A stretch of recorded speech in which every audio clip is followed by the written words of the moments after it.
Tirta yang dulu tuh arogan, sombong, dan merasa dirinya paling pintar, sehingga dia menyinggol orang sekitarnya. Karena apa? Dengan kondisi cum laude itu maksudnya? Karena ego. Jadi pada waktu itu aku ngerasa aku dokter, cum laude, UGM, aku masih praktek dan aku menguasai sains dan aku punya toko Susan Care. Wah. Jadi aku ngerasa ego bahwa dan aku punya follower banyak. Itu yang membuat popularitas tuh ngebuat aku sombong dan arogan. Aku ngerasa diriku paling pintar. Aku ngerasa kalau gelasku tuh isinya kepintaran dan yang lain tuh goblok. Waduh. Wah, itu sombong banget.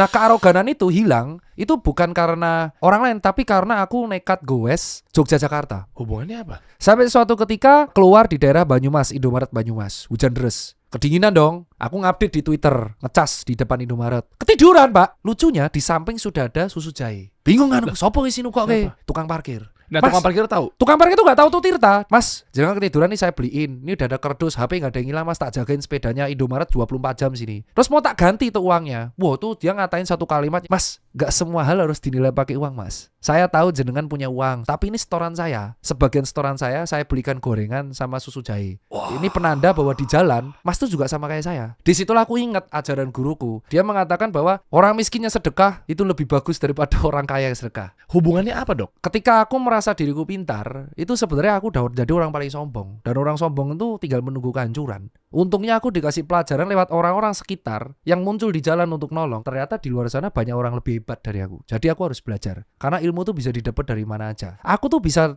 duduk di sini itu karena luck. Semua orang bisa menjadi pengusaha, tapi tidak semua orang bisa menjadi pengusaha sukses. Karena tidak semua pengusaha mendapatkan namanya keberuntungan. Apakah orang yang gagal itu tidak bekerja keras? Bekerja keras. Tapi kenapa semua orang bekerja keras tidak semuanya menjadi sukses? Karena ada faktor X yang namanya beruntung.